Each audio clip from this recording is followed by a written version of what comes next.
Hello, I'm Keldarks and welcome to another Raid Shadow Legends video. Today we're going to be doing something a little different, my first champion review. So here we have Scabrius, as some people call him, Scabbers, due to the rat-like nature. So I thought we'd start by going over the achievable build. I don't imagine he's going to be overly capable with this level of gear. I just wanted to try him out as achievable first, and then we can throw some really good gear on and see if he does any better. So I've got him slightly over on the crit rate, just with the gear I had available. 101 crit damage, which isn't brilliant. 156 speed, again, not fantastic. An achievable amount of accuracy, but high enough for most dungeons. Just under the 30,000 HP. I could get there with glyphs, so if I finish rolling the gear. Attack 2,200 and defense 2,000. So as you can see, most of the gear isn't fully rolled. This is to try and make it more achievable for lower level players, because they're the people most likely to have achieved the Scabrius during the event without having anything else to go for it, because Scabrius was the easiest champion to get with the events he was on. So since my banner was a 6-star, and a lot of lower level ones won't have 6-star, I only rolled it to the 12, so roughly the same value. Same with the crit damage amulet and the defense percent chest piece. I went for the defense just to complete the toxic. I thought it would be a useful set for his skill set, and I didn't have any HP worth rolling. But I did get double roll on the HP percent, which I think balances out to keep him a bit of survivability. And then again, these three top row ones aren't rolled up to the 16. I haven't rolled any of these skills, and this was done deliberately, because I wanted again to show off how he could be used by people who might not necessarily have a lot of books. One of the things I'm doing is testing this to see if it's worth building him up on my free-to-play. I got the fragments there, waiting for the next champion chase towards a fusion to pull them. So if he's worth it, I'll build him. So on his A1, he's got attacks one enemy, 50% chance of placing a 5% poison debuff for 2 turns. It can book up to 70. Again, this is why I've given him the toxic, for that extra poison. So for his A2, attacks all enemies with a 75% chance of placing a leech debuff for 2 turns, which can be booked up to 100. And the cooldown can be reduced to 3 turns, which makes him much better in somewhere like a clan boss, which is where I'm hoping to use him on my free-to-play, where I don't have an alternative leech champion currently. And then his A3 attacks one enemy with a 75% chance of placing a 25% weaken for debuff for 2 turns. I mean, weaken is always useful. In the lower end of clan boss, it's more useful than the defense down, so that's a good one. And he also places 50% increase attack on himself for 2 turns if the weaken's placed. So ideally, I want that weaken to place more often than not. So if I was using this character long term, I would be booking him to get that to 100, so that he gets both the weaken and the attack up. And this is why I want so much of poison and the toxic on him, is this extra 20% damage when attacking enemies under poison debuffs. So now that we've covered off the skills, we'll go over the masteries, which ones I've chosen and why. So I haven't applied the last two, because I only just finished the minnow runs. And I'm thinking I'm probably going to go for the sniper and the master hexer. So I've gone for your generic damage build, gone for the life drink, just for that last minute hold on, cycle of violence to get his abilities going more often. I haven't gone for anything 10 meter based, because I want to be able to try him out in some of the Doom Tower areas, and some of them punish you for 10 meter.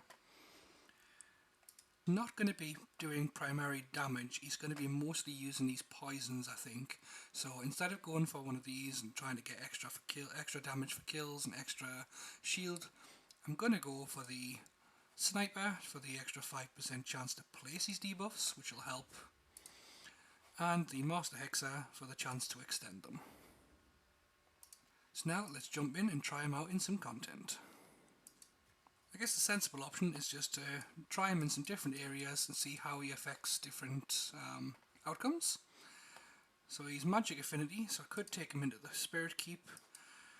I don't think it's going to be his best place though. He's only placing poisons. If you're struggling with spirit keep and you're just not getting enough damage, you could give it a try, but that's not where I think he's going to play best. So the two places I'm mostly interested in trying them is Doom Tower bosses and Clan Boss. So if you're only able to get this guy from the fusion, you're probably looking somewhere more brutal, maybe Nightmare. I don't think you'll be pushing Nightmare or Ultra Nightmare if you've managed to get this champion and only this champion. I'll give him a try in a couple of them anyway. We've got some keys from the recent issues. Start with the hard, see how he handles himself there, and if he handles himself well, we'll bring him up and try him in brutal. We'll start with a high Katoon for the speed lead. She doesn't have any books. Gears was built a long time ago when I'm still, getting to know the game. And she also doesn't have any masteries. I just never bothered. I managed to get some decent speed leads early on, so I never did much with her. So I'll go for the Scabrius for the poisons. Now he does more damage when there's poisons out there, so I'm thinking it's going to be best to bring in another poisoner. So I'll bring in the Kale. I'm just going to check his build. I'll just show you what's on the high Katoon as well, so you can see. She's got a speed set and she's got the divine offense, so she's got a little self shield. And the rest of her kit is just broken gear. She is in a crit build, so she can deal her own damage, so that leech should help keep her alive as well. She's actually got too much crit rate. I think she's so old she's still in crit rate gloves, yeah, see? So my Kale doesn't get used a lot, so he's still in the vamp gear, or the lifesteal gear, from when he used to be in my main clan boss team. He also was my campaign farmer for a while, so he's sort of a balanced build over the two areas, which is good, because that's what I've currently got on my free-to-play, which is where I'm doing the majority of this testing for. I thought I'd share it with you guys, so anybody who's interested in seeing if the character's worth building can get an idea as well. I think for the 4th champion I might get the Apothecary. I'll just grab him out so we can have a look at his build as well. So it's really achievable for an Apothecary being under 300 speed. It's a low speed for an Apothecary. If it doesn't work out having a high Katoon speed lead, we'll swap in the Apothecary for the defense. But I think this should be alright, since we're not going for... Nothing's been set up specifically for this clan boss, nobody's been speed tuned, we're just going for what's available. So we just need a nice 5th to go with this lot. Ideally, I guess if I'm going for the lower end builds to show off just the Scabrius and how he can be put into a team from early level, I should probably choose War Maiden. You can see mine's actually built for wave content. She's got the stun set on, but she's got a bit of crit rate. She's got some accuracy. I would have been happier if I'd thought of this earlier. I would have put her in an accuracy banner, but it is what it is. Let's use her for the defense down. So I'm not going to start on auto. We're going to see how this goes.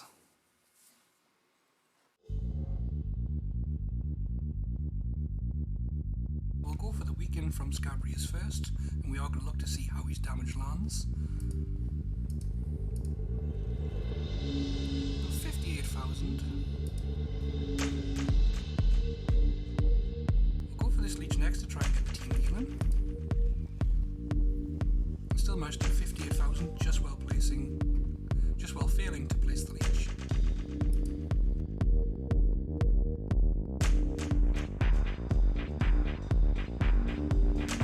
Thankfully this time the decreased defense went in, so we should see a better idea of what his damage can achieve when he's A1. So 67,000 when he's A1, so it's less than his A3.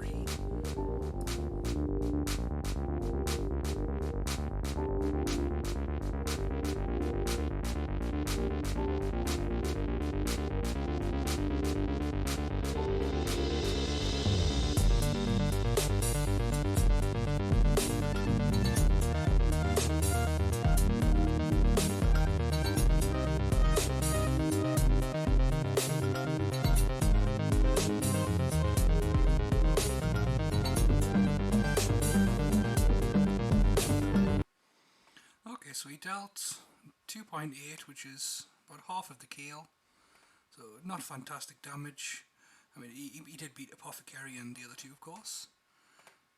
Let's have a look. We did 9.5 million, which wouldn't even land with the Guardian chest. So I think to make him really useful in Clan Boss, you either have to have a more dedicated healer, a defense up champion, give him better gear than the party rolled gear I've given him, or get his books on his leech so he's landing it more often, because I noticed that it only landed 2 or 3 times, and one of those occasions I took it off auto and used the skill manually to make sure it was definitely going off. There is one other place I'll give him a try actually. I'll just see if he can fill in as my damage dealer on the dragon. So at the moment my Brachus is my damage dealer here. I don't use poisons to get through the big purple. I just use Brachus's heavy hits, and that's getting us through. So I'm going to take Brachus out.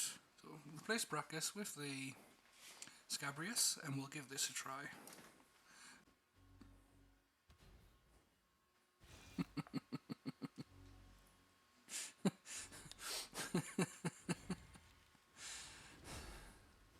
Running with my normal dragon team was a mistake, because when I was talking about Brachus handling the dragon, he's often handling the dragon solo, and I completely forgot about that when I set this in. It's a reliable farm, but it's not a quick one because of relying on Brachus doing all the work. So we'll have to swap out the whole team to be a more controlled run. Got something a bit unusual. We'll go for a Skull Crusher. His counters can help with their waves as they hit back. We'll give that a try and see if that helps.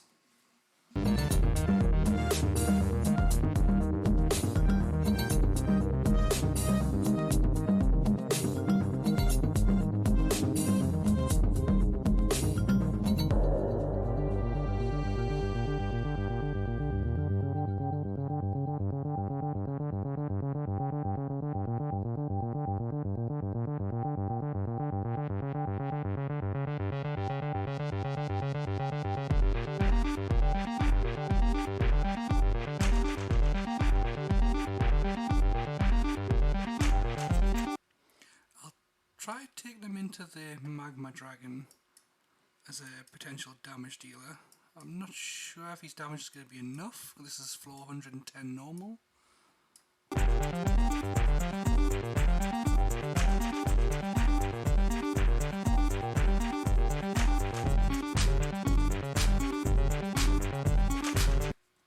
So he was no good for the Magma Dragon. He didn't survive even 2 hits. I want to test him in a Skinwalker only area to see if he's viable as part of his faction, because that crypt is closed for several days. So we'll bring him in here and we'll see how he helps with the secret room, if at all. Didn't really add anything to that one. I think what I'm going to do is I'll pause the recording, I'll rebuild him out of the toxic gear into something with better survivability, something more given to him, and I might even throw some books in to get his turn meters and his landing down and see if he's viable as a better build character. So far I think... Right, he's out of the toxic gear now. He's got a bit more HP, a bit more defense. He has lost 10% of his crit rate, so he's only at 94 now, but that's not a big deal. Slight boost on his crit damage. He lost a tiny bit of accuracy, but his survivability should hopefully be a little bit better now. I've also got him in more speed and accuracy sets so that I could get that HP and stuff from elsewhere, i.e. he's no longer in crit rate gloves, he's now in HP % gloves. So rebuild the team as it was the last time. Same champions, they're in the exact same places. And let's see if that makes any difference. First of all, just the rebuild.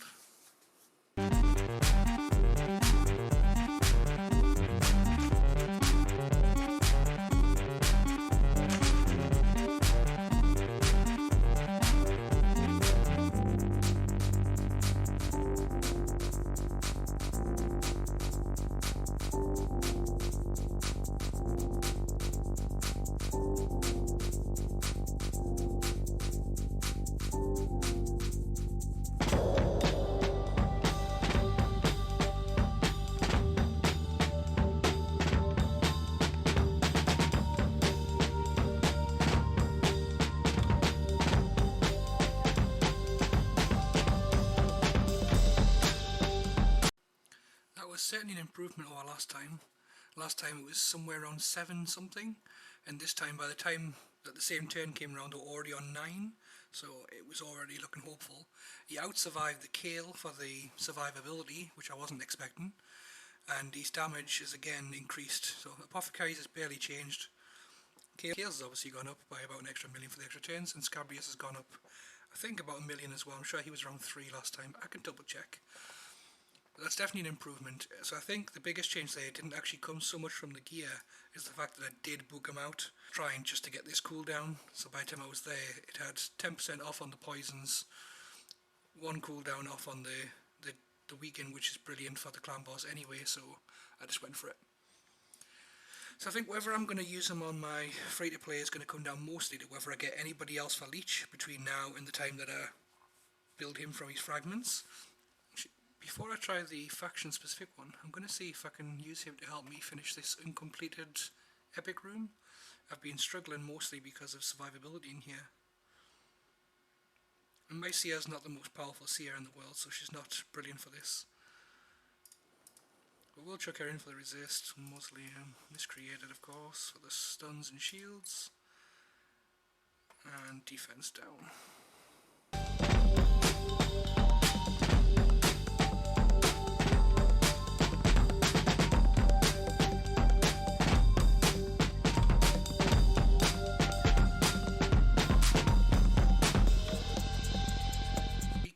And his AoE attack did help with getting through another Doom Tower wave, so that was useful. Secret room. So let's have now try the Skinwalker specific room.